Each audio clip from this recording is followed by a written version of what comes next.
Selamat malam Bapak Ibu Saudara sekalian. Hari ini kita mengucap syukur boleh sekali lagi merenungkan kebenaran firman Tuhan. Di tengah-tengah pandemi, saya percaya hati kita juga banyak kesusahan saat ini karena kita mengingat begitu banyak saudara seiman kita yang mungkin sedang dirawat dan mengalami kedukaan. Namun kita juga diberi kesempatan masih untuk merenungkan firman Tuhan, dan biarlah perenungan firman pada malam ini boleh memberikan kita sekali lagi kekuatan dan juga pengertian untuk apa yang harus kita lakukan juga pada masa-masa pandemi ini. Mari sebelum kita merenungkan pendalaman firman Tuhan pada malam ini, mari kita sama-sama masuk di dalam doa. Mari kita berdoa. Bapa di dalam sorga, kami datang kepada Tuhan. Kami menyadari bahwa kehidupan kami ini hanya sementara saja di dalam dunia ini. Dan ketika Tuhan masih mengizinkan kami untuk hidup, biarlah kehidupan kami ini boleh semata-mata hanya untuk kemuliaan bagi nama Tuhan.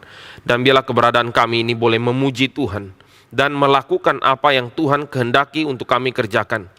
Juga tolong Tuhan celikan mata kami, berikan kami hati yang mengasihi, sehingga kami bukan hanya memperhatikan kebutuhan hidup kami sendiri, keamanan kami, tetapi kami juga boleh melihat kebutuhan saudara-saudara kami yang lain, yang mungkin saat ini tengah terdampak daripada corona. Mereka yang membutuhkan bantuan entahkah secara finansial maupun medis. Biarlah Tuhan yang memberikan kami hati yang luas untuk kami boleh ikut menanggung penderitaan saudara-saudara seiman kami yang lain. Terima kasih Tuhan, juga berkati pendalaman firman Tuhan pada malam ini. Biarlah Tuhan sendiri yang boleh mencelikkan hati kami, supaya kami ini boleh mengerti isi hati Tuhan, dan kami boleh melakukan seturut kehendak Tuhan. Hanya di dalam nama Tuhan Yesus Kristus kami berdoa. Amin. Ya Bapak Ibu Saudara sekalian, hari ini kita mengambil tema mamon yang tidak jujur di tangan umat Tuhan. Terminologi mamon yang tidak jujur ini sendiri adalah satu terminologi yang tidak sederhana dan menimbulkan banyak kesalahpahaman di dalam penafsiran. Dan kalau kita membaca Alkitab, tentu kita tahu dari mana terminologi mamon yang tidak jujur ini, yaitu diambil dari Lukas pasal 16. Dan memang hari ini kita akan membagi pendalaman Alkitab kita ini di dalam dua bagian. Yang pertama, kita akan meneliti khusus terminologi yang muncul di dalam Lukas 16 itu, yaitu di dalam pasal 16 ayat 9. Dan kemudian pada bagian yang kedua, kita akan melakukan refleksi atau evaluasi terhadap Lukas 16 ayat yang ke-13, di mana Tuhan Yesus mengatakan, kamu atau seorang hamba itu tidak bisa mengabdi kepada dua tuan. Kalau dia mengabdi kepada satu, dia akan mengasihi yang satu dan membenci yang lain, dan seterusnya. Maka kesimpulan, kamu tidak bisa menyembah mamon atau menyembah Tuhan. Tidak bisa, harus pilih salah satu. Dan nanti di dalam bagian yang kedua, kita akan melakukan evaluasi. Sebetulnya kehidupan kita pada saat ini, apakah kita saat ini menuhankan mamon, atau sebetulnya kita memang menuhankan Tuhan di dalam hidup kita. Nah, jadi dua bagian ini kita akan telaah lebih jauh, dan mari kita masuk ke dalam bagian yang pertama dahulu. Pertama-tama saya akan mengajak kita untuk melihat terminologi mamon yang tidak jujur. Mamon yang tidak jujur ini dalam bahasa Yunani itu adalah mamona teis adikias, dan muncul di dalam Lukas pasal 16 ayat yang ke-9, dan nanti ada beberapa bagian juga di perikop yang sama. Dan kata mamon itu sendiri sebetulnya bukan hanya bermakna uang. Jadi mengatakan mamon adalah uang itu ada reduksi di dalamnya. Uang termasuk bagian dari pengertian mamon. Karena apa? Karena mamon itu dipahami sebagai sesuatu di mana seseorang itu meletakkan dia punya kepercayaan. Itu termasuk segala bentuk kepemilikan, kekayaan, entahkah tanah, entahkah uang, atau nama baik, atau pamor, dan seterusnya. Tetapi itu sesuatu yang bisa dipegang atau dipercaya, dan pada umumnya itu dipahami sebagai yang diposes, yang dimiliki. Nah, jadi ini adalah kata mamon yang lebih luas pengertian daripada uang. Jadi mamon yang tidak jujur itu bukan langsung kita tiba-tiba terjemahkan sebagai uang duniawi atau harta duniawi. Bukan langsung seperti itu, saudara. Tapi kita perlu lihat terlebih dahulu satu-satu. Kita perlu lihat lagi terminologi adikias atau terminologi unrighteousness atau yang tidak jujur di sini. Nah, ini dipakai di dalam Lukas 16 ayat 8 dan 9. Dan kalau kita baca Lukas 16 ayat 8 dan 9, kita bisa mengetahui bahwa Kata ini atau terminologi ini disematkan kepada bendahara dan mamon. Jadi kita tidak bisa tiba-tiba mengatakan, oh ini worldly wealth atau harta duniawi. Sementara kita mengatakan terhadap bendahara ini adalah bendahara yang tidak jujur. Ini ada yang tidak pas, yaitu karena kita tidak menggunakan satu pengertian yang sama.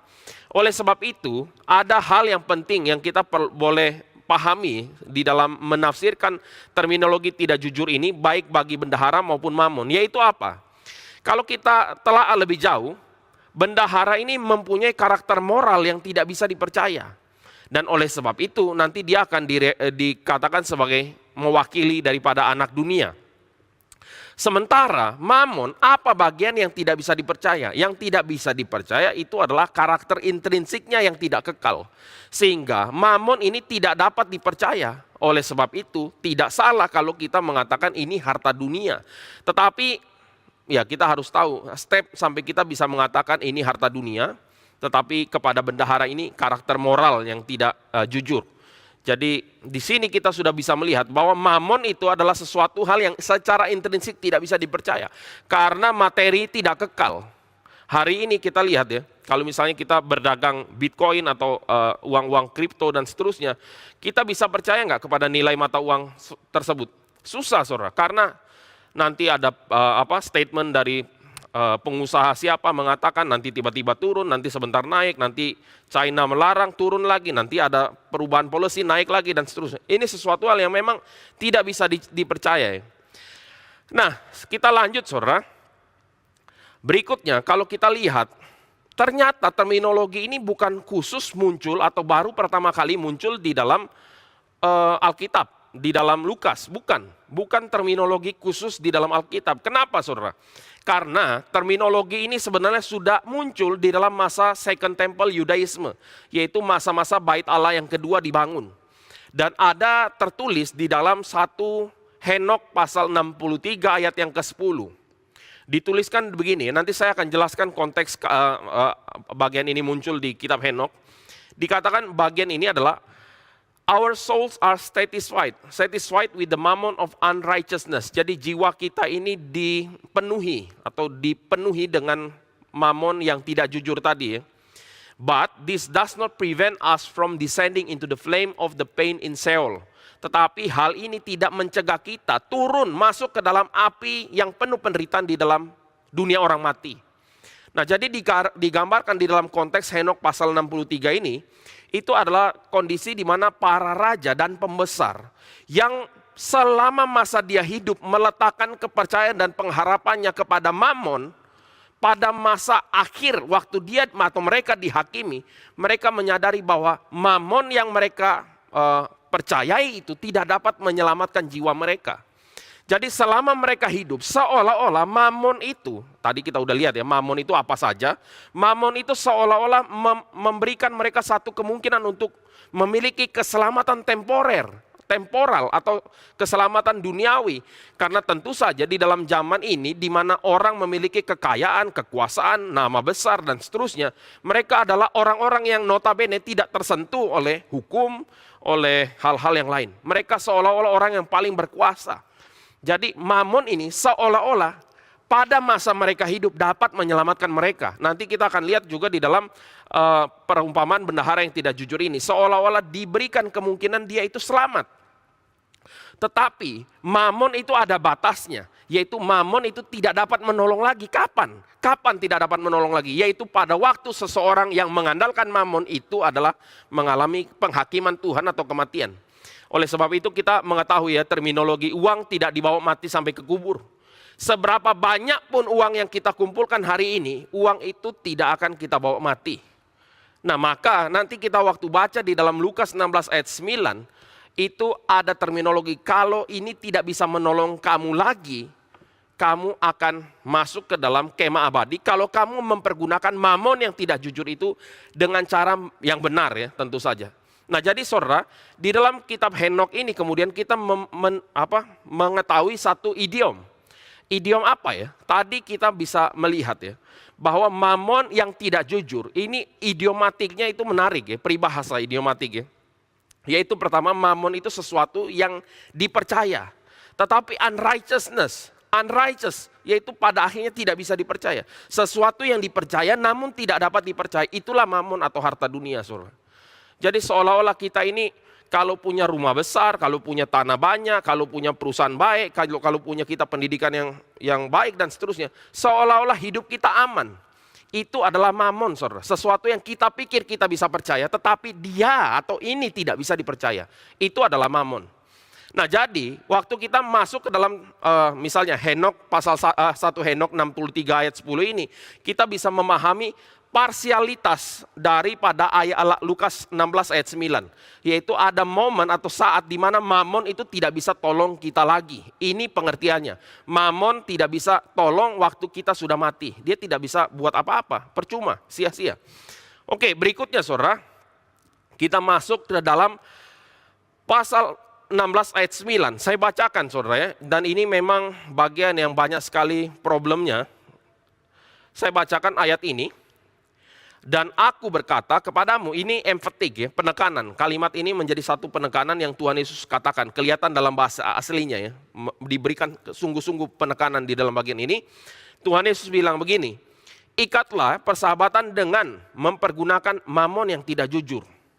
Supaya jika mamon itu tidak dapat menolong lagi, kamu diterima di dalam kemah abadi. Nah jadi saudara, bagian yang hitam yang kita sudah, yang saya bold hitam itu adalah jika mamon itu tidak dapat menolong lagi.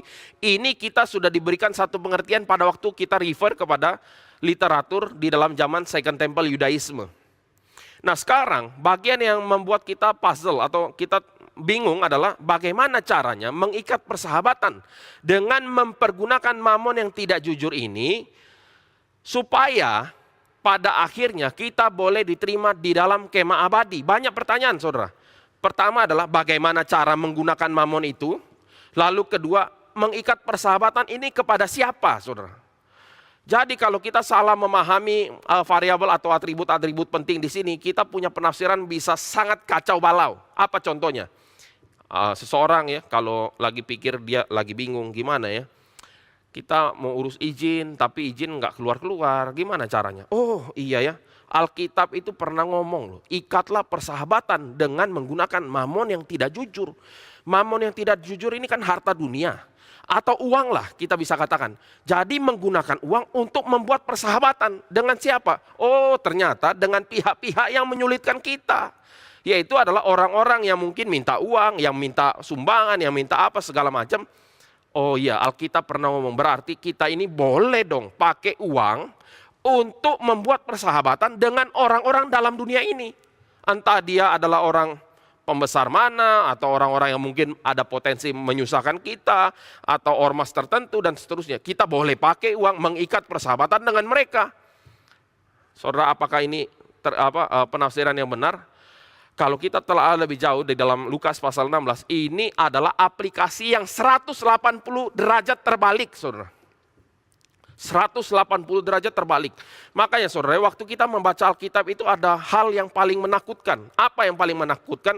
Yaitu bukan hanya salah baca, tetapi aplikasinya 180% terbalik.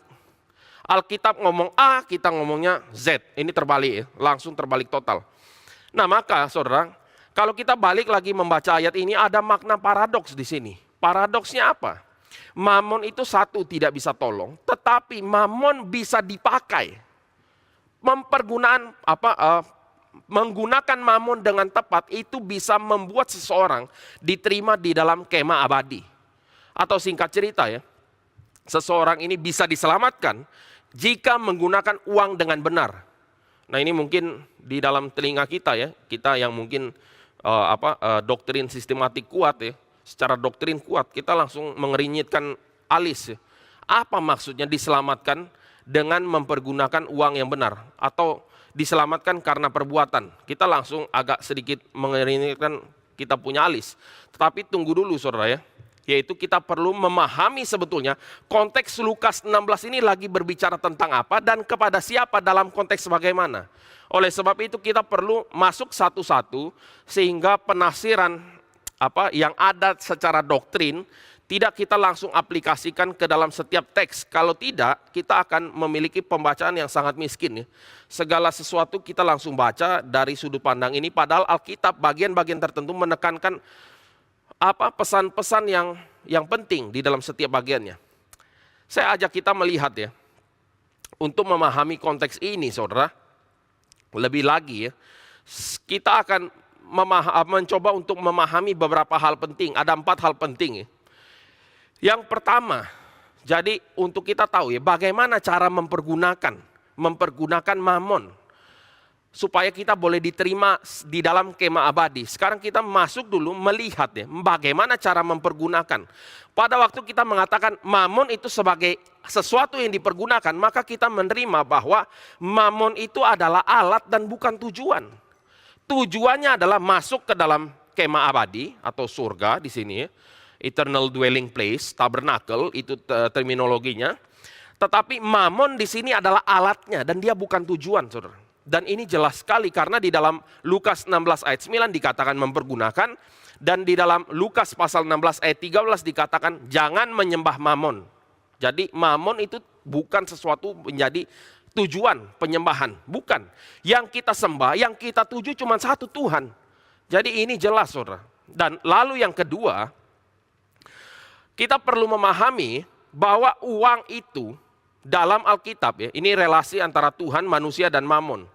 Di dalam Alkitab uang itu tidaklah dipahami sebagai sesuatu hal yang sifatnya adalah possession atau kepemilikan, bukan. Alkitab tidak pernah mengajak kita memahami bahwa dunia ini adalah milik kita, bukan. Dunia bukan milik kita, saudara. Dunia itu adalah milik Tuhan yang Dia percayakan kepada manusia untuk kelola. Maka sebelum kita masuk sedikit di dalam terminologi kepemilikan ya, atau hal-hal yang terkait mengenai aspek ekonomi dalam Alkitab, kita perlu memahami apa kesalahan atau dampak kalau kita memandang uang atau kekayaan dan segala sesuatu itu sebagai milik. Apa dampaknya, saudara? Dampaknya adalah yaitu kita akan bertikai satu dengan yang lain, mengklaim sesuatu itu sebagai milik kita. Saudara, perang itu karena apa? Karena ada 2-3 pihak yang mengklaim satu tempat atau satu hal itu sebagai milik mereka. Kita ambil contoh sekarang, saat ini Laut Cina Selatan itu masih menjadi area yang sangat panas. Kapal perang Amerika muncul, nanti ada pesawat lagi, nanti dari China, nanti dari negara yang berkaitan dan seterusnya. Ini kita bisa lihat akan terjadi eskalasi konflik. Kenapa? Karena semua orang melihat itu milik mereka ya, bagian-bagian negara-negara terkait. Lalu saudara, kalau kita melihat ya, anak ini bukan anugerah yang Tuhan titip kepada kita. Kita lihat anak sebagai milik orang tua. Meskipun kita tidak mengatakan anak ini milik saya. Tetapi secara tidak sadar kita mengatakan anak ini saya punya. Maka kalau demikian yang terjadi adalah kita mungkin saja abuse anak untuk dia lakukan sesuatu sesuai dengan keinginan orang tua. Maka tidak heran ya banyak anak-anak yang depresi karena dia hidup sebetulnya bukan untuk menghidupi panggilan dia sebagai anak Tuhan, tetapi menghidupi keinginan orang tua bagi dirinya mereka. Maka saudara, banyak sekali yang kita sudah pernah dengar ya, ada anak yang dipaksa jadi dokter padahal dia punya talenta yang Tuhan beri, bukan. Orang tuanya dokter dan seterusnya. Dipaksa untuk melakukan sesuatu dan seterusnya. Jadi nanti entah pernikahan, entah urusan apapun itu diatur oleh orang tua. Karena apa? Karena orang tua tanpa sadar melihat anak itu sebagai hak milik mereka. Dan ini bisa menjadi potensi kekacauan di dalam rumah tangga. Kalau kita lihat istri atau suami itu milik kita akan jadi sesuatu hal relasi menjadi tegang dan tidak normal, saudara. Nah, kita akan lihat sedikit lagi ya, di dalam Alkitab ya. Bagaimana Alkitab melihat aspek ekonomi. Kita mulai dari penciptaan. Di dalam penciptaan kita bisa melihat bahwa Tuhan menempatkan manusia itu untuk mengusahakan dan memelihara Taman Eden. Jadi Tuhan yang punya tempat dan Dia berikan manusia itu kuasa untuk mengelola. Tetapi kita perlu ingat ya, ada syarat dan ketentuan berlaku di dalam mereka menjalankan tugas di dalam tanah tersebut. Yaitu ada peraturan, semua buah boleh dimakan kecuali buah dari pohon pengetahuan baik dan jahat. Itu tidak bisa dimakan. Dan oleh sebab itu ada satu aspek di mana kita melihat ini adalah yang dipercayakan Tuhan, bukan yang menjadi milik kita. Tetapi saudara, ketika manusia jatuh dalam dosa, itu mulai terjadi shift. Shiftnya apa? shift-nya. Pertama, bukan lagi mereka itu dikutuk tanahnya, bukan lagi mereka diusir dari Taman Eden. Dan Kain kalau kita lihat di dalam Kejadian pasal 4 itu akan hidup sebagai pengembara. Tetapi manusia yang berdosa punya satu kecenderungan yang terus terjadi dari zaman Adam sampai nanti kiamat itu akan terus berlangsung. Yaitu apa? Yaitu mengklaim sesuatu yang bukan milik mereka. Mereka ini melakukan sebetulnya pencurian atas apa yang sebetulnya milik Tuhan, diklaim sebagai milik diri sendiri.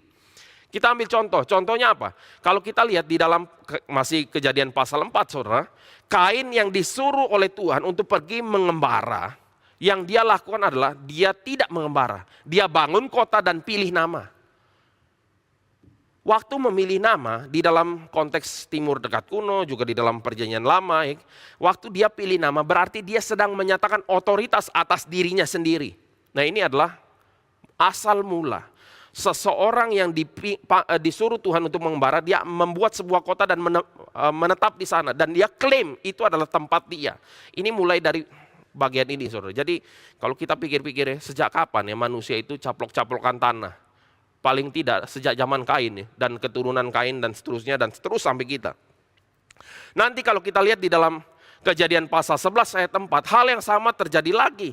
Orang-orang pada masa itu, mereka tidak mau tercerai-berai, tidak mau menyebar. Padahal Tuhan punya perintah adalah pergi, penuhi seluruh bumi, beranak cucu bertambahnya, kuasai, kelola dan seterusnya. Itu panggilan Tuhan. Tetapi mereka mengatakan kami tidak ingin tercerai-berai, kami mau berkumpul dan kami mau bangun kota, kota menara sampai langit, dan kami mau ambil nama bagi kami sendiri. Ini mulai bagian itu saudara.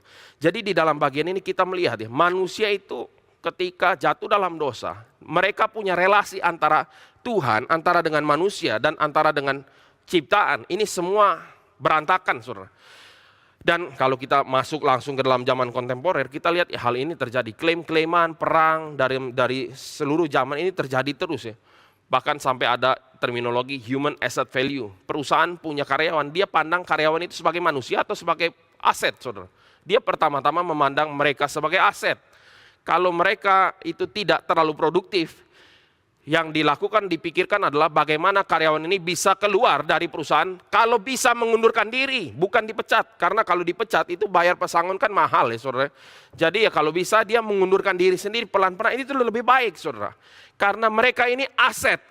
Kalau sudah rusak ya diganti dan dibuang saja saudara. Itu pengertian ekstrim ya kalau kita mau lihat, tetapi itu mendasari setiap pemikiran manusia yang berdosa. Mereka lihat segala sesuatu itu milik mereka. Karyawan kerja, mereka pikir karyawan itu milik saya.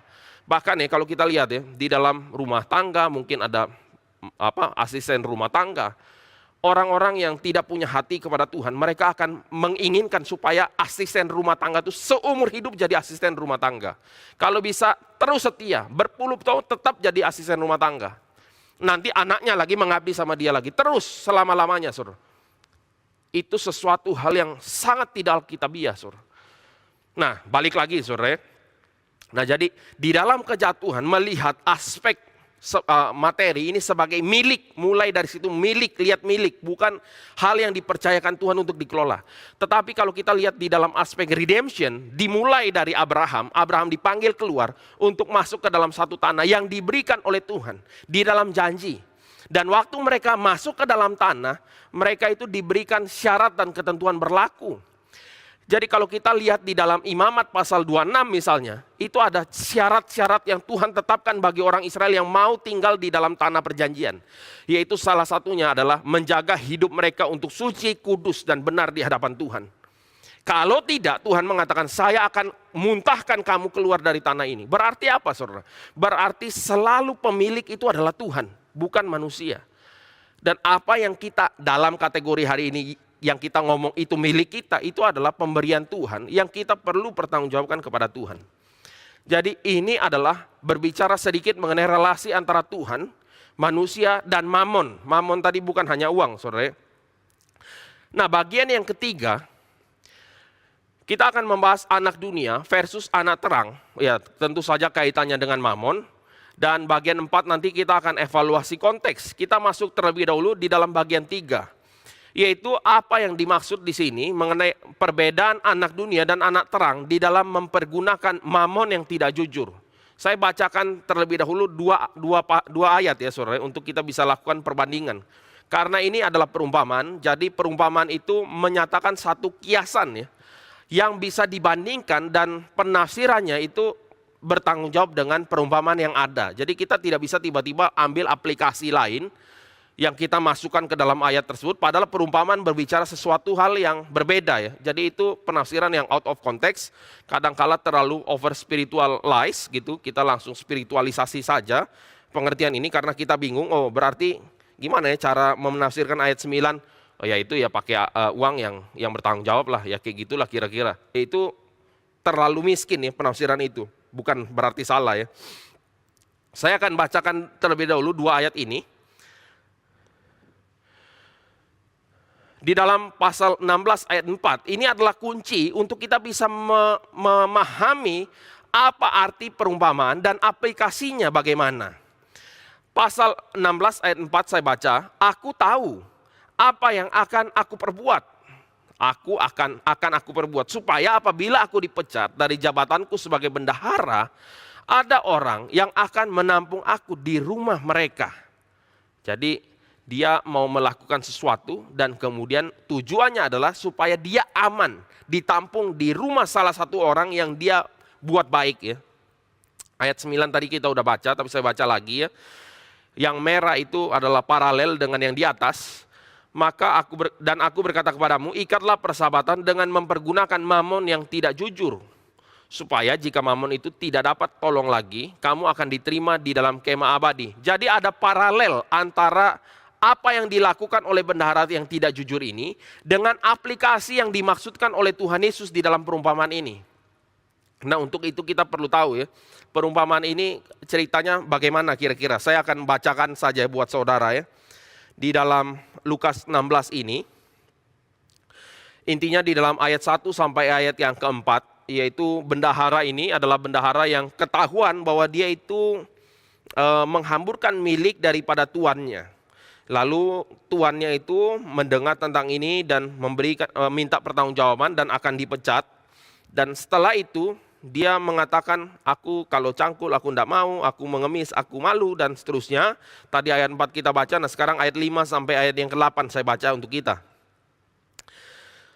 Lalu ia, bendahara itu, memanggil seorang demi seorang yang berhutang kepada tuannya.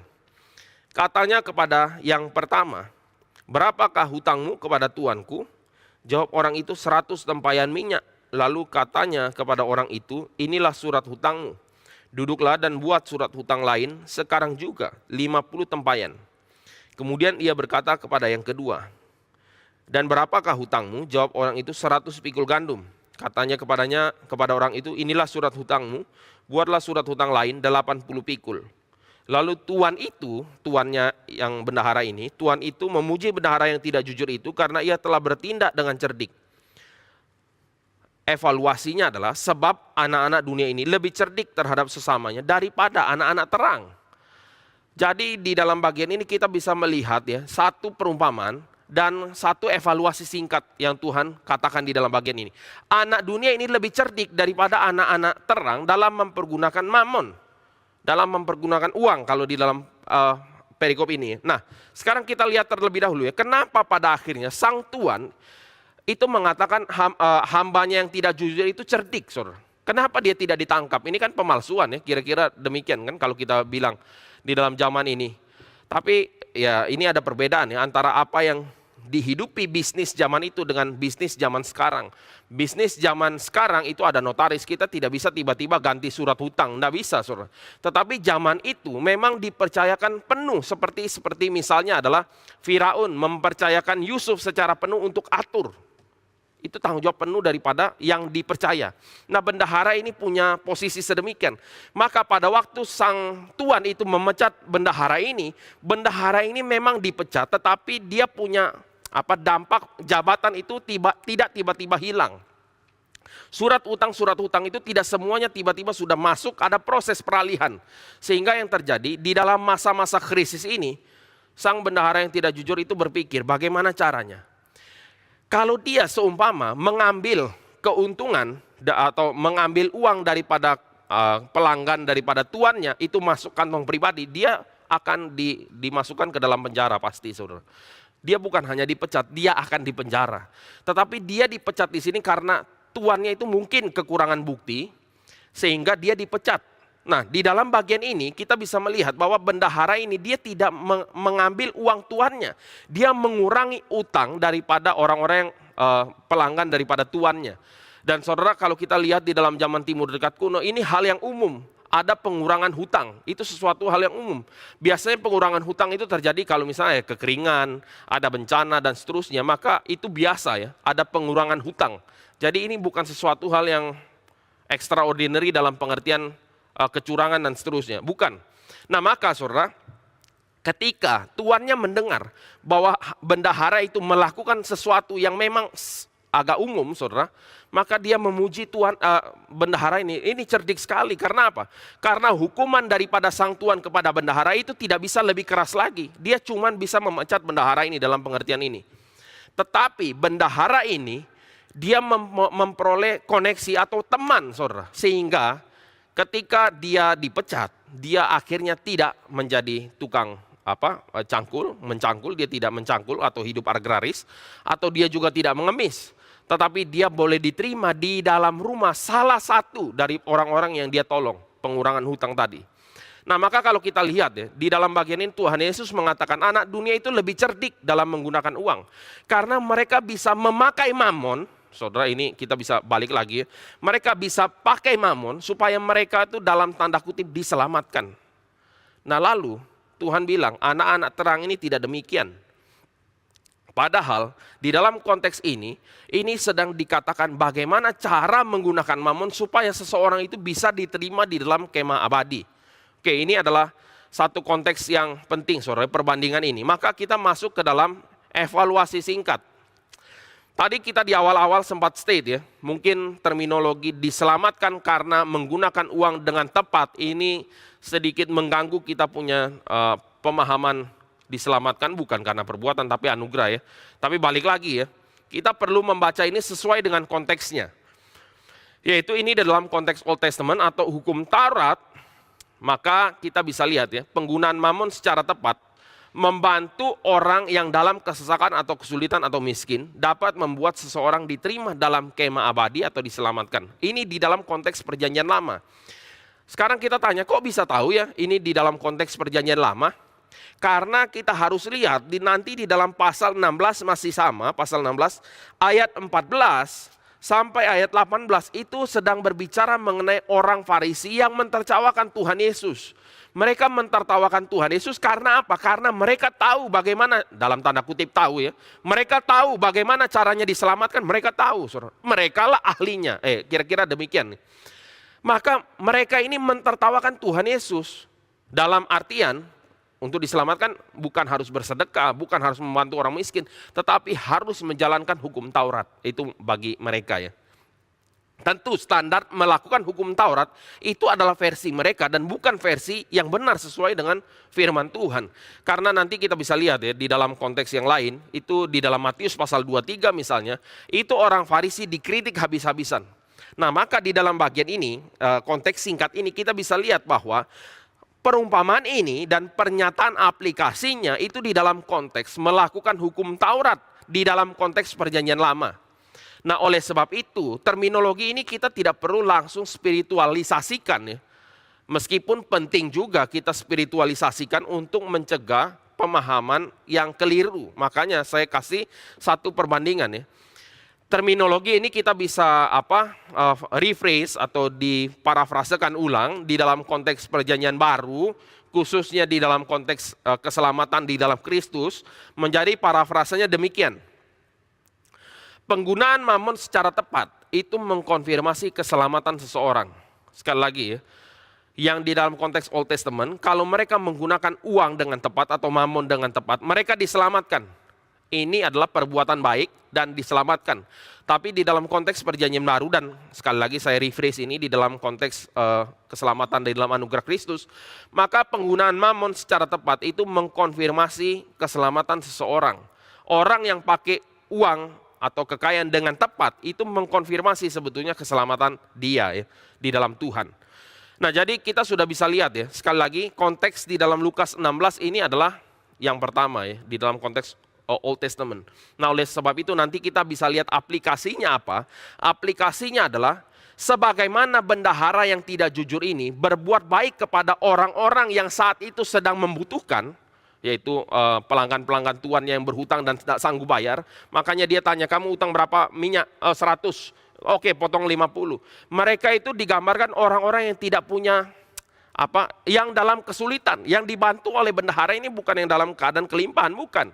Dia bantu orang-orang yang dalam keadaan kekurangan. Dia bantu orang-orang yang kesusahan membayar hutang.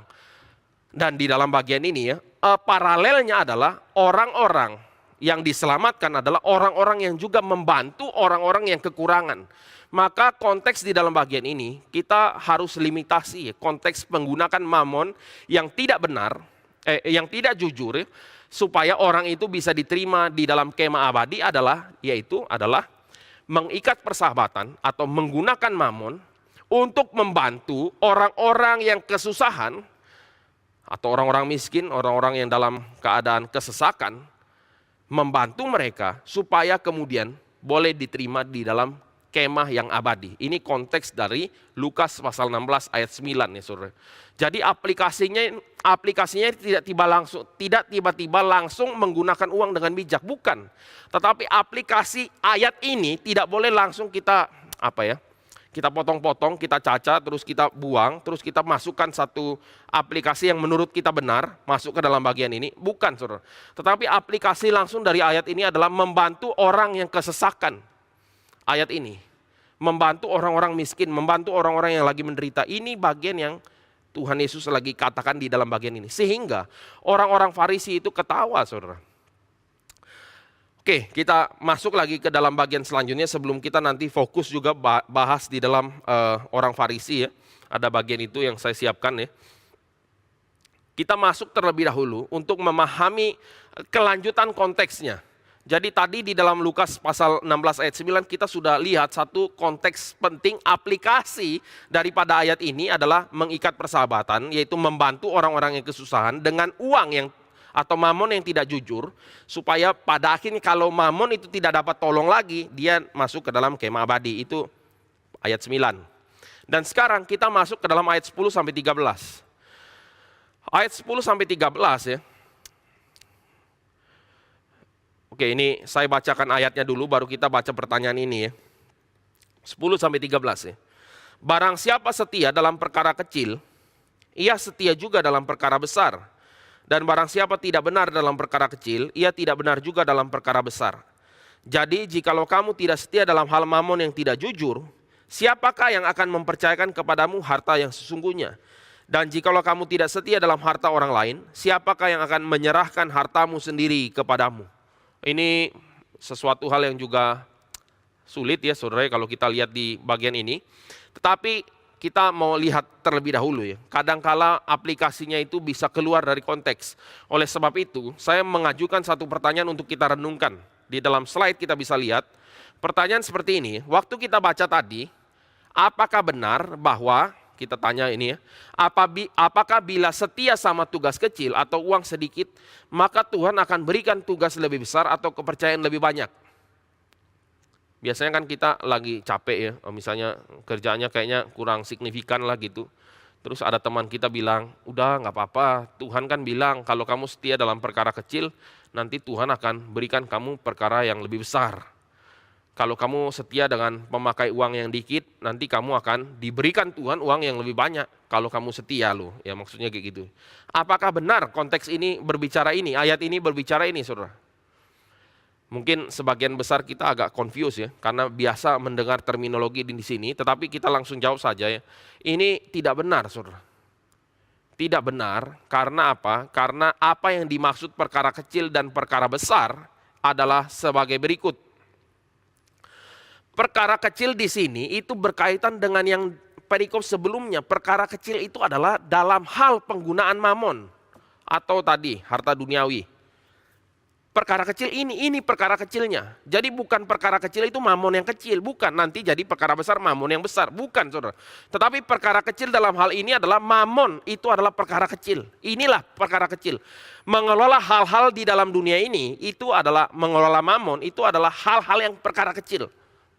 Jadi kalau kita salah paham ya, nanti jadinya gini.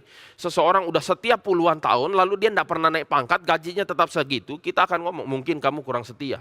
Oh ini jadi penghakiman dong. Kita ngomong kamu nggak naik-naik pangkat, gajimu tetap segitu, nggak ada pengharapan dalam tanda kutip, tetap gitu, mungkin kamu kurang setia. Lah ini jadi penghakiman saudara. Penghakiman muncul karena apa? Karena salah memahami bagian firman Tuhan. Nah, ini kan celaka ya. Jadi itulah sebabnya ya. Kadang-kala waktu kita baca Alkitab, kenapa ya? Kayaknya repot dan agak ribet ya. Untuk meneliti makna satu bagian. Karena aplikasinya biasanya kalau salah itu 180 derajat terbalik. Sekali lagi kita masuk ya. Oleh sebab itu perkara kecil kita sudah lihat ini adalah menggunakan mamon duniawi. Perkara besarnya apa? Yaitu harta sesungguhnya. Harta sesungguhnya itu merefer kemana saudara? Keselamatan atau harta yang di sorga, pahala atau reward. Oleh sebab melakukan sesuatu yang berkenan di hadapan Tuhan. Dan kita lihat terminologi ini muncul banyak sekali di dalam Lukas. Lukas itu memang bahas banyak sekali bagian ini. Misalnya ya, waktu kita lihat Lukas 18 ayat 22 sampai 26, ini adalah satu perumpamaan mengenai orang kaya, seorang kaya ya, yang mengatakan ingin ikut Tuhan, lalu Tuhan bilang jual seluruh milikmu, tapi dia tidak bisa, jual seluruh milikmu dan bagi ini kepada orang miskin. Ini mirip konteksnya di dalam bagian ini. Bagi itu kepada orang miskin dan kamu ikutlah aku. Tapi ini tidak bisa saudara. Kenapa? Karena duitnya terlalu banyak dan dia sedih dan dia pergi. Kita baca sedikit ya. Lukas 18 ayat 23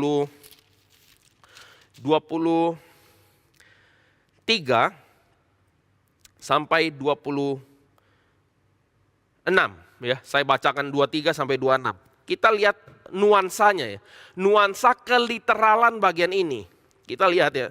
Dari ayat 23. Ketika orang itu mendengar perkataan Tuhan Yesus tadi, ia menjadi amat sedih sebab ia sangat kaya. Lalu Yesus memandang dia dan berkata, alangkah sukarnya orang yang beruang masuk ke dalam kerajaan Allah. Sebab lebih mudah seekor unta masuk melalui lubang jarum daripada seorang kaya masuk ke dalam kerajaan Allah. Dan mereka yang mendengar itu berkata, jika demikian siapakah yang dapat diselamatkan? Kata Yesus, apa yang tidak mungkin bagi manusia, mungkin bagi Allah. Nah jadi saudara, di dalam bagian ini murid-murid itu kaget-kaget, kalau begini siapa yang bisa selamat? Tuhan bilang, itu ya kira-kira apa yang gak mungkin, mungkin di dalam Tuhan. Tentu saja anugerah ya.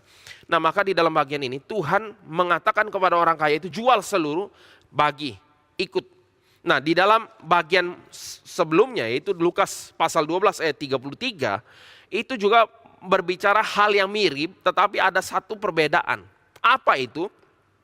Saya bacakan ya Lukas 12 ayat 33 supaya kita boleh mendapatkan satu notion atau pemahaman mengenai apa harta yang sesungguhnya.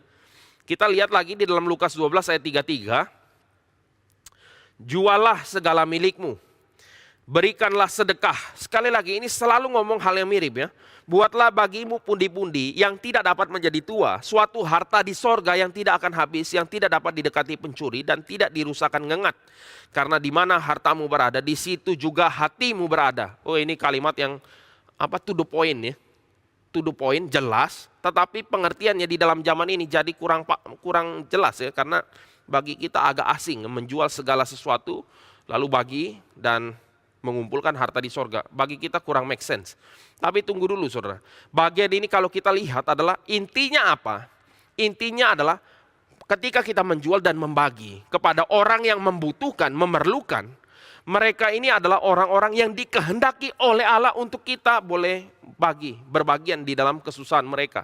Dan ketika kita menggunakan mamon sesuai dengan kehendak Tuhan, maka Alkitab pada bagian ini, Lukas 12 ayat 33 ini mengatakan bahwa kita sedang pada saat yang bersamaan mengumpulkan harta yang ada di sorga.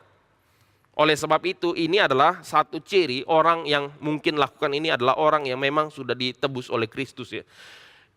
Susah ya orang hari ini yang hatinya tulus ya membantu orang lain. Tulus, nggak ada pamrih, nggak ada pencitraan, nggak ada udang di balik batu, enggak. Memang hatinya betul-betul murni untuk bantu orang lain. Itu enggak banyak, saudara. Saya percaya itu hanya orang-orang yang digerakkan oleh Tuhan nih, untuk membantu bagian ini. Jadi itu sekali lagi, waktu kita baca dalam konteks anugerah atau New Testament, itu adalah orang yang sudah diselamatkan dan perbuatan itu mengkonfirmasi keselamatannya. Tapi kalau balik lagi di dalam konteks ini, kita melihat bahwa mereka itu yang setia dalam perkara kecil, itu akan dipercayakan perkara yang besar. Harta yang, makanya ya, waktu kita baca tadi ayat pasal 16 ya, ini bagian yang agak membingungkan juga ya, di dalam ayat 11 ya. Jadi kalau kamu tidak setia dalam hal mamon yang tidak jujur, siapa yang akan mempercayakan kepadamu harta yang sesungguhnya? Kalau di dalam bagian ini kita lihat ya, yang mempercayakan itu Tuhan sebetulnya. Jadi di dalam bagian ini kita bisa lihat Tuhan mempercayakan harta yang sesungguhnya ketika orang itu, atau memberikan harta yang sesungguhnya, harta di sorga itu, ketika seseorang itu menggunakan mamon yang tidak jujur ini dengan cara yang berkenan kepada Tuhan. Nah, maka kita bisa lihat bagian ini. Dan jikalau kamu tidak setia dalam harta orang lain, siapa yang akan menyerahkan hartamu sendiri kepadamu? Itu merefer lagi kepada ayat yang ke-11. Oke, jadi kita sudah lihat saudara ya, satu bagian lagi yang lebih luas konteksnya daripada ayat yang ke-9 tadi. Ayat yang ke-9 itu secara khusus berbicara mengenai membantu atau mengikat persahabatan, membantu orang yang kesusahan supaya dia memperoleh keselamatan atau kemah, masuk ke dalam kemah abadi. Tetapi kalau di dalam ayat yang ke-10 sampai 13 ini, dia punya konteks penggunaan mamon itu akan lebih luas, saudara. Jadi ini kita boleh melihat ada pertambahan makna ya. Oke, kita lanjut lagi. Nah, ini yang kita mau evaluasi, saudara. Kita akan evaluasi ini di bagian kedua, tapi ayatnya saya baca dulu ya, supaya nanti pada waktu kita evaluasi, kita jelas ya, lagi kerjakan bagian yang mana. Di dalam ayat 13 dikatakan demikian, seorang hamba tidak dapat mengabdi pada dua tuan, karena jika demikian ia akan membenci yang seorang dan mengasihi yang lain, atau ia akan setia kepada yang seorang dan tidak mengindahkan yang lain. Kamu itu tidak dapat mengabdi kepada Allah dan kepada mamon. Nggak bisa, saudara ya. Jadi di sini orang yang menyembah mamon itu pasti menggunakan hidup untuk mamon. Dia kerja untuk uang, dia kerja untuk timbun harta. Sementara orang yang menyembah Tuhan, hartanya dia pakai untuk Tuhan dan untuk melayani sesama. Jadi bedanya di sini ya saudara sekalian. Jadi mamon itu adalah alat. Dan alat untuk apa? Alat untuk melayani sesama dan untuk pekerjaan Tuhan. Itu mamon. Tetapi kalau orang yang menyembah mamon, dia akan hanya mengumpulkan uang atau kekayaan dan seterusnya. Nah, sekarang kita masuk ya ke dalam bagian yang ketiga, maksudnya di dalam bagian pertama ini poin yang ketiga, respon orang Farisi. Tadi kita sempat bahas sedikit ya, mengapa orang Farisi, tadi di dalam pasal 15 ayat 2 itu cuma bersungut-sungut mereka. Tapi sekarang mereka mentertawakan pengajaran Kristus. Bagian yang tadi kita bahas ini saya sum up sedikit ya. Karena mereka itu sebetulnya adalah orang-orang yang mencintai kekayaan. Hamba-hamba Tuhan itu sebetulnya di dalam bagian ini, orang Farisi itu dekat kepada hamba Tuhan. Tetapi mereka dikatakan adalah hamba-hamba uang, pencinta kekayaan. Wah, ini celaka sekali ya. Kenapa celaka? Karena sebetulnya imam itu, bagian mereka itu memang dikhususkan adalah Tuhan. Kalau kita lihat di dalam perjanjian lama, di dalam kitab Keluaran ya, Lewi itu suku Lewi yang menjadi imam dan seterusnya itu dikhususkan mereka memiliki Tuhan. Tapi memang di dalam orang-orang Farisi ini mereka bukan imam dalam pengertian imam di bait Allah, bukan. Mereka adalah orang-orang yang mengajar orang-orang awam, tapi orang-orang yang fanatik ya. Tapi mereka juga adalah orang-orang yang mengajar di dalam sinagog. Jadi mereka ini lebih kontekstual kepada hamba-hamba Tuhan zaman ini. Dan mereka ini menakutkan saudara, karena apa? Karena mereka ini mempunyai standar yang double. Standar double itu adalah standar yang mereka beri kepada orang lain itu jauh lebih berat ketimbang apa yang mereka sendiri kerjakan. Nah, maka mereka itu menutupi kedegilan hati, yaitu tidak punya belas kasihan dengan topeng melakukan hukum Taurat. Jadi kalau kita lihat bagian ini saudara, mereka itu pekerjaannya membenarkan diri. di hadapan orang. Saya ajak kita sedikit baca ya, pasal 16 ayat 14 sampai ke 18, sampai ke 15 dulu. Semua itu didengar oleh orang-orang Farisi, hamba-hamba uang itu, dan mereka mencemoohkan dia. Lalu ia berkata kepada mereka, kamu membenarkan diri di hadapan orang, tapi Allah mengetahui hatimu. Sebab apa yang dikagumi manusia, dibenci oleh Allah. Nah, pekerjaan mereka ini apa orang-orang Farisi? Mereka pekerjaannya berkhotbah. Mereka pekerjaannya doa yang panjang-panjang di persimpangan jalan. Mereka pekerjaannya menyatakan mereka memberikan perpuluhan seberapa banyak. Mereka pekerjaannya itu adalah menyatakan apa yang mereka lakukan untuk memenangkan jiwa satu orang.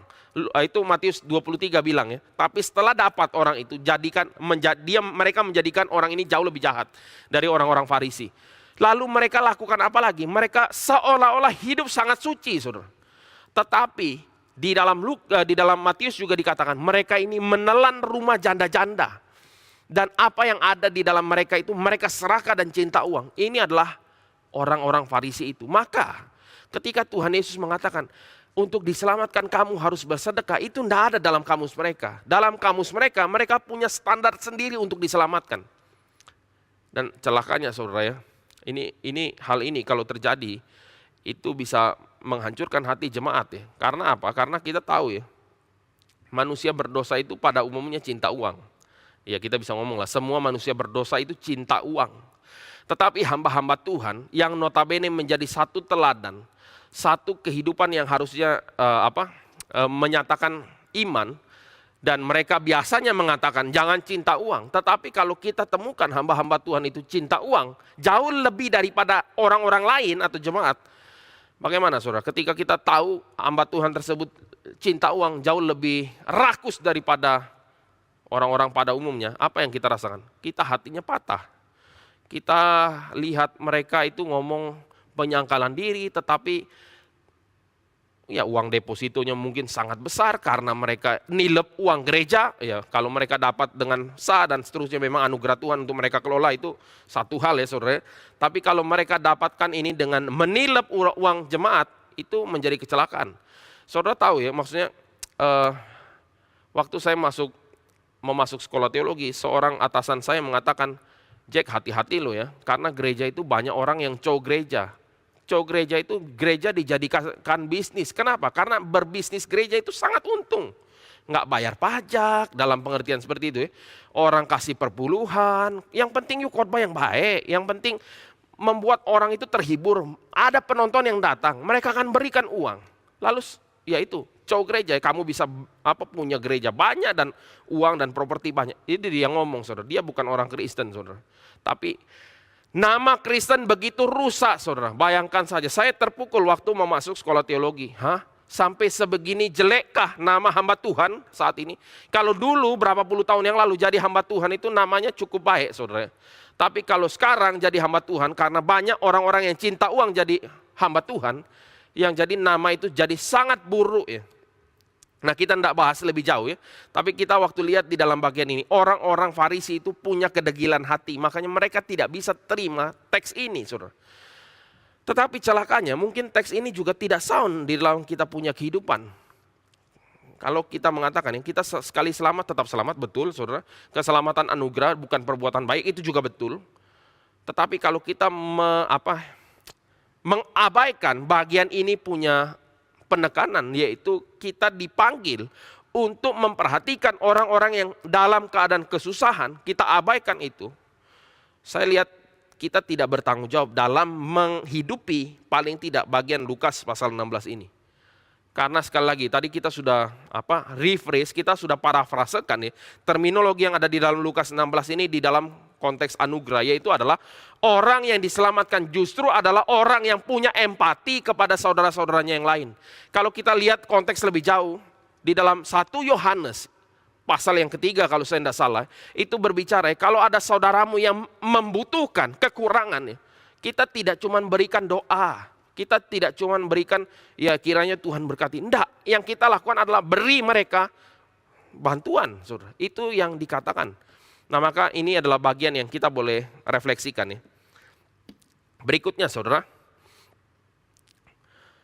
Ya tadi ya, mereka mengatakan diselamatkan bukan sedekah, tapi melakukan tuntutan hukum Taurat, tapi itu versi mereka. Dan faktanya mereka langgar di dalam ayat 16 dan 18 sampai 18. Saya bacakan sedikit lagi teks ini ya, Lukas tadi, 16 sampai 18. Ini juga ayat yang sangat susah, ayat 16 ini ya. Saya baca ya, hukum Taurat dan kitab para nabi berlaku sampai kepada zaman Yohanes. Dan sejak waktu itu kerajaan Allah diberitakan dan setiap orang menggagahinya berebut untuk memasukinya. Lebih mudah langit bumi lenyap daripada satu titik dari hukum Taurat batal. Setiap orang yang ceraikan istrinya lalu kawin dengan perempuan lain, ia berbuat zina. Dan barang siapa kawin dengan perempuan yang diceraikan suaminya, ia berbuat zina. Di sini dikatakan nih, hukum Taurat tetap berlaku sampai zaman Yohanes. Dan sejak itu kerajaan Allah diberikan. Dan setiap orang menggagahi berebut masuk. Itu berarti mencoba violate daripada hukum Taurat. Sesuai mereka punya interpretasi. Oleh sebab itu ayat 17 dikatakan, lebih mudah langit bumi lewat daripada hukum Taurat batal. Ayat 18 bilang, ini contoh daripada orang-orang Farisi itu. Mereka mengatakan boleh cerai dan kawin lagi. Padahal itu adalah yang ditolak oleh hukum Taurat. Nah, jadi di dalam bagian ini kita sudah lihat ya. Kenapa orang tidak bisa terima satu bagian yang dikatakan oleh Tuhan Yesus, yaitu adalah untuk memberikan perhatian kepada mereka yang membutuhkan. Karena mereka itu mencintai diri, mencintai uang. Uang tak bisa dibagikan, saudara. Kalau mencintai uang ya, kalau mencintai Tuhan ya uangnya dipakai untuk pekerjaan Tuhan. Yang terakhir saudara, di dalam bagian pertama ini adalah berbicara mengenai kisah Lazarus dan orang kaya. Bukan kebetulan ditempatkan di sini karena kisah Lazarus dan orang kaya ini harus dibaca dari sudut pandang ya Lukas 16 keseluruhan. Nah maka kita bisa, saya simpulkan aja ya, kita tidak usah bahas lagi secara detail Lukas perumpamaan tentang orang kaya dan Lazarus, cerita tentang orang kaya dan Lazarus ya. Yaitu kisah tersebut menjadi penutup diskusi mengenai mempergunakan mamon yang tidak jujur dan kaitannya dengan kemah abadi. Dalam kisah orang kaya dan Lazarus ini kita bisa lihat ya, orang kaya ini tidak ada empati sama sekali dengan Lazarus yang di dekat rumahnya dia. Yang menderita bahkan sampai luka dijilat-jilatin sama anjing. Ini susah sekali Lazarus. Sampai makan pun nggak ada saudara. Dia harus ambil remah-remah roti yang jatuh. Padahal itu adalah saudara seimannya dia. Ya, dalam konteks ini ya, orang-orang Israel sama-sama Israel. Tidak diabaikan.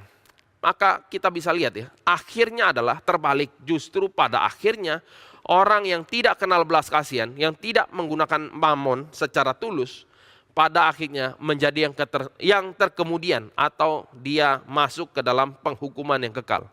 Ini gambaran yang kita bisa lihat ya. Sementara Lazarus yang menderita dibawa malaikat dan berada di pangkuan Abraham.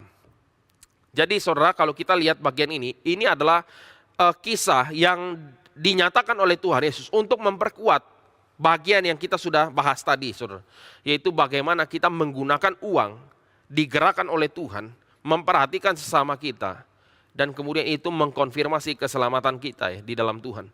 Jadi ya ini bagian yang penting sekali untuk kita boleh lihat ya, aplikasi ikatlah persahabatan menggunakan mamon yang tidak jujur, supaya kalau mamon itu tidak bisa tolong lagi, kita itu boleh masuk ke dalam kemah abadi. Aplikasinya itu bukan pakai uang sesembarang mungkin ya, kita pakai untuk memuluskan jalan hidup kita, bukan saudara, bukan. Tetapi kita pakai itu uang untuk pekerjaan Tuhan dengan jujur dan setia. Itu di dalam konteks ayat 10 sampai 13 tadi. Setia dalam perkara kecil. Itu artinya apa? Setia itu ya tentu saja pakai dengan benar. Nyogok ya pasti tidak bisa ya. Korupsi juga tidak mungkin. Orang kadang korupsi ya supaya hati nuraninya agak tenang dikit ya. Uang korupsinya dikit lah dia kasih orang miskin. Dikit aja. Yang penting hatinya agak tenang sedikit ya. Oh saya lumayan baik lah. Lumayan. Padahal korupsinya miliaran misalnya. Kasihnya cuma berapa puluh juta. Itu tidak sebanding. Supaya hati nuraninya enak saja saudara. Jangan-jangan orang memberikan persembahan ke gereja juga begitu. Oke, kita balik lagi ya. Sekarang kita mau masuk ke dalam bagian kedua, saudara. Bagian kedua ini adalah bagian yang kita tadi lompati karena kita tadi mau membahas aplikasi dari ayat ke-9. Tetapi pertanyaan ini muncul dari ayat 13. Kita tidak bisa menyembah Mammon dan menyembah Tuhan sekaligus. Tidak bisa, hanya salah satu. Oleh sebab itu, saya akan ajak kita melakukan sedikit refleksi singkat ya. Sebetulnya mamon itu memang sebagai Tuhan atau sebagai alat. Secara sadar kita pasti mengatakan alat. Tapi mungkin saja secara tidak sadar kita menuhankan mamon. Kenapa ya? Tuhan, kalau kita pikir Tuhan itu yang berdaulat atas hidup kita bukan? Ya tentu saja ya, kalau kita mengatakan, oh Tuhan engkau adalah Tuhan, maka engkau adalah Tuhan atas hidup saya. Maksudnya Tuhan atas hidup saya itu apa? Yaitu kalau saya melakukan sesuatu karena perintah Tuhan atau kepekaan karena Tuhan, karena mengasihi Tuhan. Saya memilih pekerjaan karena Tuhan, saya menikah karena pimpinan Tuhan, saya berada di kota ini atau kota itu juga karena Tuhan.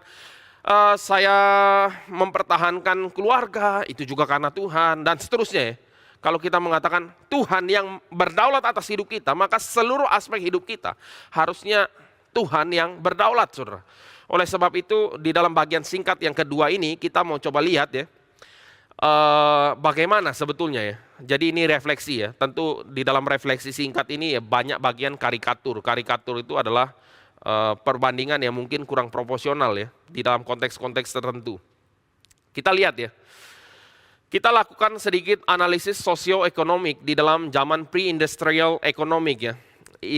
Sosioekonomik itu sendiri adalah ilmu sosial yang mempelajari aktivitas ekonomi yang mempengaruhi dan juga dibentuk oleh proses sosial. Kita ambil contoh di dalam pre-industrial economic terlebih dahulu.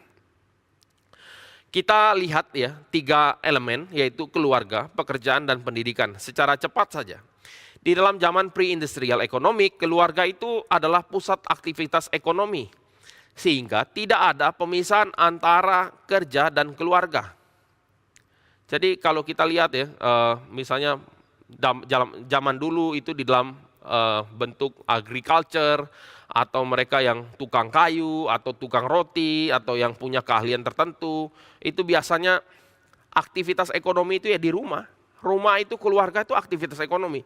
Saya pernah di kota kelahiran saya ya, saya datang makan bihun, waduh ini cerita sedikit ya. Makan bihun lalu waktu datang masuk ke sana kaget. Itu anak-anaknya ada 7-8 orang. Kerja buat bihun semua terus. Jadi kita kalau lihat ya, ini keluarga yang memang semua ini adalah orang-orang yang ahli dalam buat bihun. Jadi kalau kita lihat ini pusat ekonomi atau aktivitas ekonominya itu di rumah. Dan tidak ada pemisahan antara kerja dan keluarga. Jadi kalau dia buka ya buka terus melayani orang, ya di sana dia kerja, di situ juga keluarganya. Jadi satu, saudara.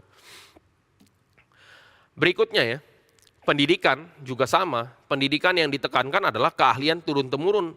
Maka kalau kita lihat di daerah-daerah tertentu, anaknya mau kuliah setinggi apapun, kalau ini sistem yang diambil, maka apapun pendidikannya, akhirnya dia akan meneruskan usaha keluarga. Entah itu toko mobil lah, spare part lah, apa, toko makanan dan seterusnya, dia akan menjalankan itu. Mau anaknya kuliah sampai ke luar negeri, pulang juga terusin keluarga apa, toko orang tua. Karena toko orang tua lebih menguntungkan daripada profesi pekerjaan mereka. Ini biasanya kayak gitu ya. Jadi kalau kita sudah lihat di sini, kita mulai sedikit berpikir ya. Sebetulnya anaknya itu kembali dan kemudian meneruskan pekerjaan orang tuanya. Faktor utama apa, saudara? Ekonomi ya, saudara. Kenapa? Karena pekerjaan dia, income-nya jauh lebih kecil daripada melanjutkan toko papanya. Jadi kita sudah lihat ya, melanjutkan usaha orang tua atau berusaha sendiri itu sebetulnya ekonomi ya, aspek ekonomi. Mungkin tidak ada pergumulan tentang mana kehendak Tuhan ya. Ini harus kita lakukan lanjutkan usaha keluarga atau ini kehendak Tuhan untuk saya kerjakan satu bidang tertentu. Enggak, biasanya kesimpulannya cuma satu. Karena uang yang lebih banyak itu usaha keluarga ya, lanjutkan usaha keluarga. Kalau ternyata waktu dia kerja uangnya lebih banyak, maka pilihannya adalah pekerjaannya dia. Jadi simply uang ya. Tentu ada bagian-bagian yang kita perlu evaluasi ya. Ini secara karikatur sekali lagi. Nah berikutnya ya. Pernikahan dan memiliki anak adalah sangat krusial baik untuk penghidupan dan perlindungan. Itu baik bagi wanita maupun pria. Sehingga menikah usia muda, mereka pada umumnya usia muda menikah, tingkat perceraian rendah dan punya banyak anak sangat menguntungkan. Kita lihat ya, kenapa krusial untuk menikah? Karena keluarga tadi adalah pusat aktivitas ekonomi. Jadi kalau seseorang perempuan itu tidak menikah atau dia menikah lambat, nanti punya anak susah dan seterusnya, itu susah saudara. Karena apa? Karena zaman dulu kita selalu kenal slogan ya, punya banyak anak itu banyak rezeki. Banyak anak itu banyak rezeki. Kenapa banyak rezeki? Karena tenaga kerjanya itu tidak perlu dibayar. Coba kalau kita punya 10 hektar tanah saudara, kita punya profesi itu adalah petani ya. Petani kebun kopi lah atau apalah. Kalau kita punya anak banyak gimana? Bagus. Bagus, karena apa? Anak itu tidak usah kita bayar, cukup kasih makan, jadi unpaid labor. Makanya untung saudara, banyak anak makin banyak rezekinya. Makin dikit anaknya, kita harus bayar orang lain. Ngapain uangnya keluar ke orang lain? Maka dari itu saudara, punya banyak anak di dalam konteks ini, apa pertimbangannya? Ekonomi saudara. Sekarang kalau kita langsung loncat di dalam zaman sekarang ya, kenapa kita ngomong, wah punya banyak anak itu susah? Kenapa saudara? Karena sama, alasan ekonomi. Jadi bukan karena Tuhan, bukan karena iman, bukan karena Tuhan mau kasih saya anak berapa ya. Tapi wah nanti pendidikannya, saya bukan ngomong kita tidak perlu bijaksana ya, bukan itu ya maksudnya. Makanya ini tadi kita udah kasih notes ya, ini ada elemen karikatur ya. Jadi ada bagian-bagian yang tentu ada kebijaksanaan. Tetapi pada umumnya kita ambil keputusan punya anak banyak atau punya anak sedikit itu karena ekonomi. Nah sama juga saudara, kenapa tingkat perceraian rendah? Karena pada umumnya pada waktu itu, keluarga yang menjadi pusat aktivitas ekonomi, ketika seseorang istri keluar, dia tidak punya penghasilan dan tidak ada perlindungan. Sementara orang tuanya, sang istri itu sudah tidak mau melindungi istri atau anak yang perempuannya tadi. Ini di dalam zaman dulu ya saudara. Maka entah ada abusive di dalam rumah tangga atau apa, biasanya ibu-ibu atau kaum perempuan itu yang memang jadi korban ya maksudnya. Tapi mereka telan karena hidup di luar pernikahan itu jauh lebih susah ya, entah ada aib atau apa ya, tapi biasanya juga salah satu faktornya adalah ekonomi. Berikutnya saudara, dampak terhadap relasi. Relasi keluarga dan kerabat, suami, istri, orang tua, anak dipahami sebagai unbreakable dan komitmen seumur hidup. Karena menjadi satu, aktivitasnya dekat ya, setiap hari ketemu, karena aktivitas keluarga dan pekerjaan itu tidak dipisah ya. Jadi kita bisa lihat ini dekat sekali. Dan tentu lebih hierarkikal, karena kepala keluarga itu jadi bos di rumah ya. Terus anak yang lahir duluan itu juga sama, jadi lebih hierarkikal. Ini sebenarnya bukan budaya Asia saja ya, budaya zaman pre-industrial. Jadi orang-orang Eropa zaman dulu pun juga sama seperti ini ya. Saya pernah datang satu kali di museum, salah satu museum, dan di situ orang-orang Swedia zaman dulu, mereka punya masa pre-industrial economic, dikatakan semua orang tahu tentang segala sesuatu yang terjadi di kota itu. Jadi itu kolektif ya, budaya kolektif berikutnya ya. Budaya kolektif itu nilai budaya yang ditandai dengan penekanan pada kekompakan di antara individu dan prioritas kelompok atas diri. Jadi kita masih bisa lihat ya, di daerah-daerah yang belum terlalu menekankan industri, kita bisa lihat ada klan, ada geng, biasanya itu kelompok keluarga. Jadi kalau kita salah dengan satu anggota keluarga, kita bisa dikeroyok satu kampung. Wah ini kan, ya itu kira-kira ya, maksudnya kita bisa lihat satu sisi ada kedekatan antara mereka. Coba kalau di kota besar sekali ya, di Jakarta, mungkin Jakarta masih ada beberapa ya. Tapi kalau kita udah di kota yang maju, ada masalah dengan satu orang, tidak mungkin satu kampung datang gerudukin rumah kita, tidak mungkin. Paling yang datang polisi. Oke, berikutnya ya. Tadi ya, tidak ada privasi, semua orang tahu tentang orang lain. Nah sekarang, di dalam industrial economic, keadaan keluarga adalah ada separasi antara kerja dan keluarga. Suami kerja atau ini ada perbedaan antara kerja dan keluarga terpisah. Itu kenapa ada separasi? Karena masalah pekerjaan. Berikutnya ya, meningkatnya pembagian kerja dalam aktivitas ekonomi. Laki-laki menjadi pencari nafkah utama dan wanita menjadi ibu rumah tangga full time. Alasannya apa saudara? Ekonomi saudara. Suami kerja 100% di luar. Iya, konsekuensinya adalah ibu harus di rumah full time. Jadi sebenarnya menjadi ibu rumah tangga full time itu kita harus pikir lagi ya. Sebetulnya itu panggilan Tuhan di dalam kategori ini, atau di dalam kita sedang mengikuti daripada tren aspek ekonomi. Saya bukan mengatakan ya, ibu-ibu tidak perlu jadi ibu rumah tangga full time. Bukan itu maksudnya, jangan salah paham ya. Tetapi kita perlu bedakan ya, keputusan menjadi ibu rumah tangga 100% itu sebenarnya karena kita menyadari panggilan kita sebagai ibu rumah tangga, sebagai seorang ibu di rumah, atau karena memang kondisi yang mengharuskan kita akhirnya jadi ibu rumah tangga full time. Kadang-kala kita tidak bisa bedakan ya. Tapi sisi lain ya, seiring dengan perubahan struktur ekonomi makro, gaji bagi wanita dalam berbagai bidang profesi itu meningkat signifikan, khususnya setelah Perang Dunia Kedua, karena Perang Dunia Kedua laki-laki pada mati, banyak yang meninggal gitu. Maka mereka bekerja dan kemudian mereka punya salary makin tinggi, maka ada terjadi perubahan struktural dalam keluarga. Misalnya ya, strukturalnya beda adalah apa? Yaitu istri bekerja, full time juga, karena gajinya juga sangat besar. Akhirnya ada kesulitan tersendiri, istri akhirnya kerja double. Apa double? Full time kerja di luar kantor, dan full time kerja atur rumah tangga. Maka tidak heran ini bisa jadi chaos ya. Double shift ya, kerja 24 hours kira-kira gitu. Nah oleh sebab itu, dampaknya adalah udah sibuk sekali kerja, maka nggak mungkin punya anak lebih dari 4, nggak mungkin saudara. Cukup 2, itu pun 2 itu udah banyak ya. Nah itu kira-kira. Atau sebagian ada penundaan terhadap kehamilan, atau yang ekstrim ada aborsi dalam beberapa kasus ya. Jadi kita bisa lihat ya, sebenarnya dampak yang menentukan kita menikah, atau punya anak berapa, atau bagaimana ya. Nah sama ya, pendidikan usia dini juga dipercayakan pada child care. Anak-anak yang usia 2-3 tahun ke bawah, mungkin kita kasih child care. Karena apa? Orang tua harus kerja, dua-dua kerja, tidak ada yang ngurus anak. Kasih. Atau ada nanny atau babysitter dan seterusnya. Juga sama ya, penundaan pernikahan, tingkat perceraian tinggi. Kenapa tingkat perceraian tinggi? Salah satu aspeknya adalah karena dua individu ini sama-sama kuat. Kalau kamu mengganggu satu dengan yang lain ya bisa, karena dua-duanya kuat. Istri tanpa suami dalam pengertian ekonomi bisa mandiri, saudara. Dulu mungkin lain kasusnya.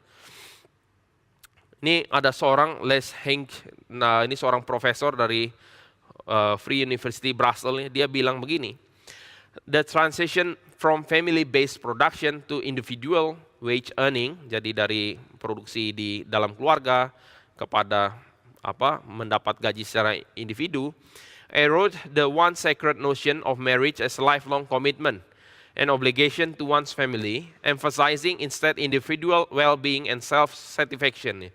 Jadi mereduksi pemahaman kudus akan pernikahan sebagai komitmen seumur hidup dan sebagai kewajiban terhadap satu keluarga yang menekankan, tetapi malah menekankan terhadap kesejahteraan individu dan kepuasan diri. Jadi ini ada masalah ya.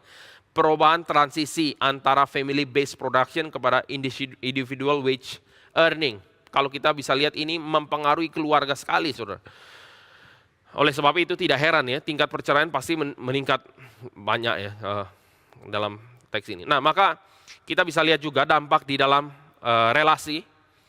Masih ada hierarchical relation, tapi more atau lebih kepada egalitarian. Setara, sejajar, suami istri itu makin lama makin sejajar. Berikutnya ya, individualisme, tidak ada ikatan kuat dengan orang lain, penekanan pada kemandirian.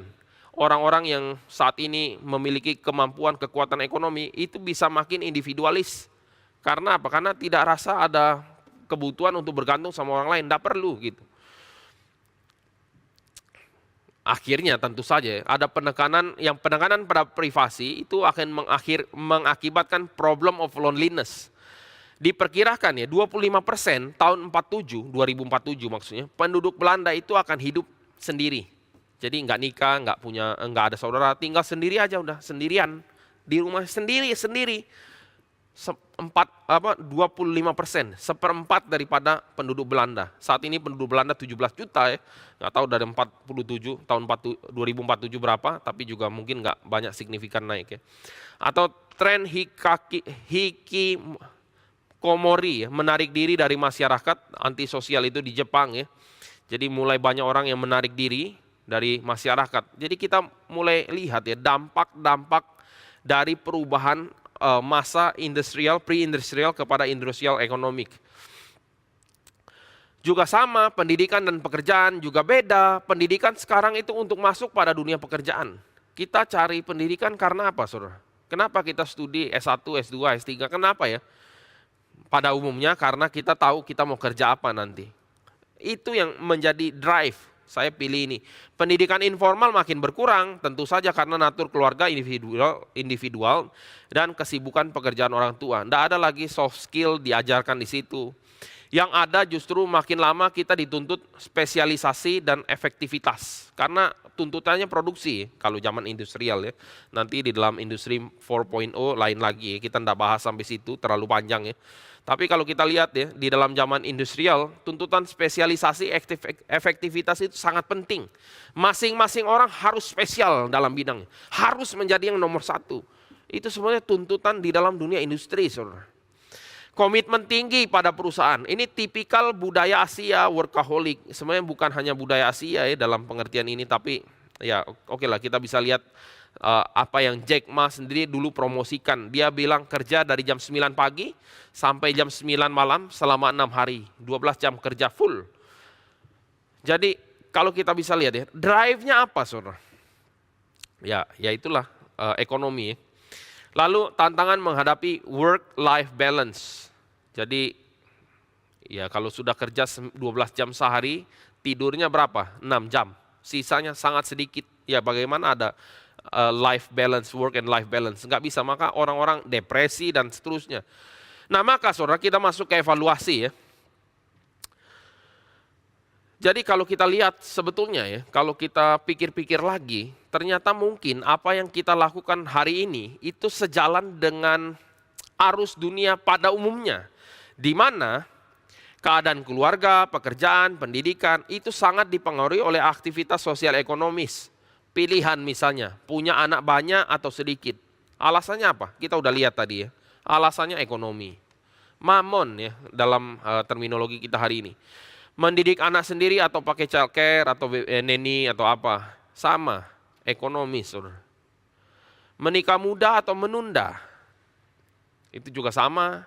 Berkarir, part time, full time, ibu rumah tangga. Ini yang ibu rumah tangga. Sama, pertimbangannya itu ya. Meneruskan usaha keluarga atau mengejar impian pribadi. Juga rata-rata ini secara karikatur sekali lagi ya. Menekankan aspek-aspek yang kita bisa lihat di sini itu ya melihat ekonomi sekali lagi. Pilihan institusi pendidikan juga sama. Nah dan berikutnya ya, aktivitas sosial ekonomis itu juga mempengaruhi relasi individu dan budaya. Misalnya tadi pilihan mempertahankan rumah tangga atau bercerai. Salah satunya adalah ekonomi, saudara. Pilihan kolektivisme atau individualis.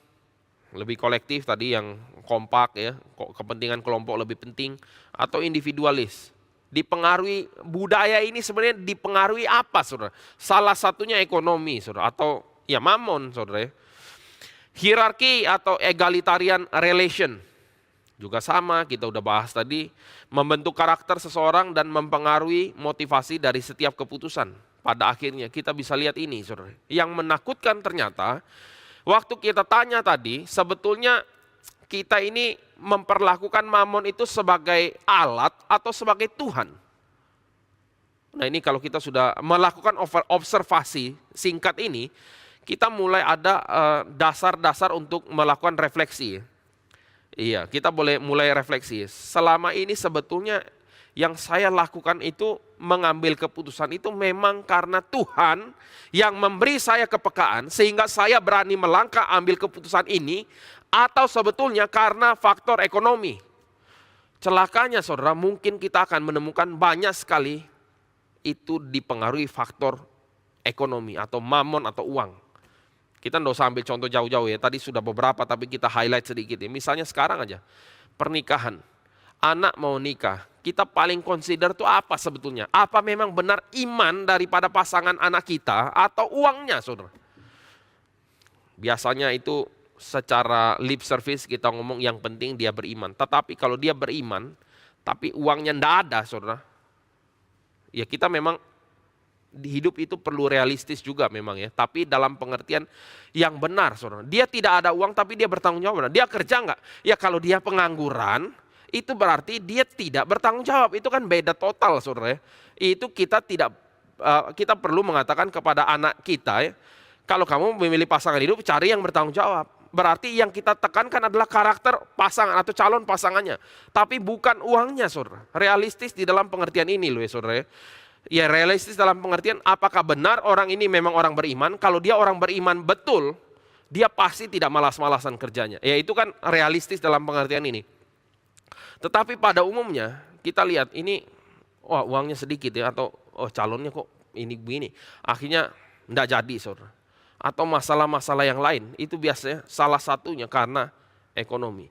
Nah maka saudara, kalau hari ini kita merenungkan bagian ini, kita diberikan satu tools, alat ya, untuk kita boleh merefleksikan sebetulnya hidup kita ini didrive oleh Tuhan atau oleh uang.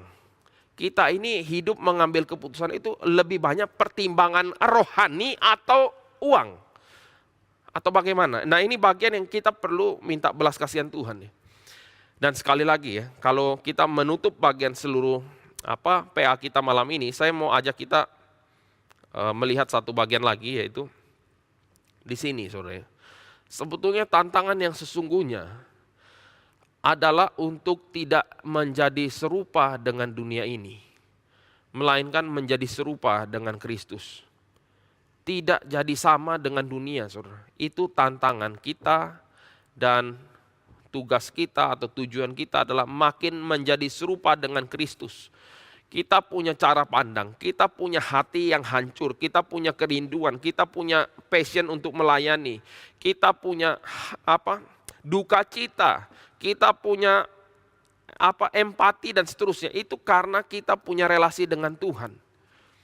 Dan bukan karena kita dipengaruhi zaman akhirnya menjadi anak zaman ini. Dan setelah kita merenungkan seluruh bagian ini, kita diberikan kesempatan satu untuk evaluasi. Dan yang kedua, sesuai tema kita hari ini, mamon yang tidak jujur di tangan umat Tuhan. Ini menjadi satu panggilan kita untuk kita merenungkan bagaimana sebetulnya kita mengelola hal-hal yang Tuhan percayakan ya, baik uang, baik kekayaan yang lain, baik kita punya talenta dan aspek-aspek lain. Bagaimana kita kelola ini sesuai dengan kehendak Tuhan. Dan kita setia mengelola segala sesuatu yang Tuhan percayakan sampai Kristus datang kembali. Ini panggilan kita, saudara. Dan biarlah kita boleh menjadi gentar, karena saya percaya ketika kita dengan teliti melakukan eksaminasi atau melakukan menguji kehidupan kita hari lepas hari, mungkin kita tanpa sadar sudah berjalan persis sama, menjadi sama dengan dunia ini. Dan bukan menjadi serupa dengan Kristus. Tetapi ya biarlah ya, kita boleh juga dikuatkan dan dihiburkan. Karena Alkitab juga mengatakan kalau kita mengaku kelemahan, dosa dan segala sesuatu kepada Tuhan, pelanggaran kita, maka Dia adalah Allah yang setia dan adil. Dan biarlah mulai hari ini kita boleh terus berjalan bersama Tuhan. Diberikan keberanian untuk mengatakan kebenaran. Diberikan hati yang mengasihi untuk memperhatikan saudara-saudara kita yang mungkin dalam keadaan kelemahan, kesesakan, penderitaan. Khususnya di dalam masa pandemi ini. Kita tahu banyak sekali yang susah, banyak sekali yang berduka ya. Dan rasanya juga susah hati kita yang mendengar berita-berita duka cita. Sehari bisa berapa kali ya dalam masa ini. Tapi biarlah Tuhan juga memberikan kita kekuatan untuk menyatakan kasih kita kepada orang-orang yang saat ini tengah mengalami kesusahan. Mari kita berdoa. Bapa di dalam sorga, kami mengucap syukur Tuhan memberikan kami waktu untuk kami boleh merenungkan kebenaran firman Tuhan. Dan biarlah Tuhan sendiri yang boleh terus memimpin hidup kami supaya kami boleh makin peka apa yang sebenarnya sedang kami kerjakan.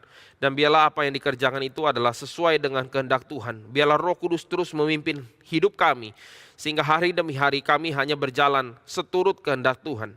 Dan jauhkanlah daripada setiap godaan dan tantangan dunia yang membutakan mata kami, yang membuat kami mengejar hal yang tidak sejati, mengejar kekayaan, menimbun uang. Jauhkanlah itu daripada kami ya Tuhan.